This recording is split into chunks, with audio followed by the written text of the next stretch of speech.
Well, a federal judge heard a class action lawsuit this afternoon on how banks are giving out federal small business loans. Paul Gessler continues our live team coverage tonight. He explains what the Paycheck Protection Program is and why local businesses are suing to make sure that they have easier access to the money. Hey, Paul.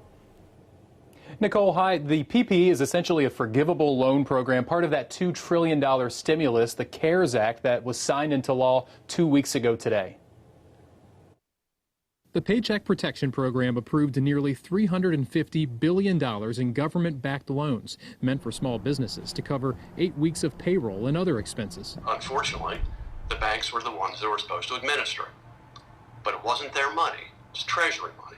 It's your money. It's taxpayer money. Alan Rifkin is part of the team suing one of those lenders meant to administer the money.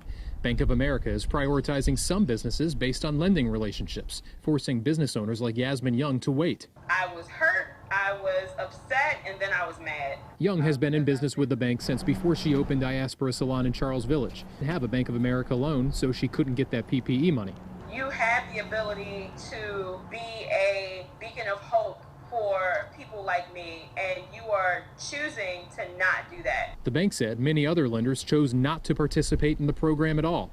In a brief filed Thursday, Bank of America argues beyond setting minimum eligibility criteria, the act nowhere prohibits participating lenders from determining how best to prioritize to whom they will lend under the program. It feels gross. I'm almost disgusted by it because Bank of America says that they prioritize small businesses. Senator Ben Cardin called the bank's priority an artificial barrier and redlining by another name. Since filed last week, attorneys say they've received 61,000 requests to join the class action lawsuit.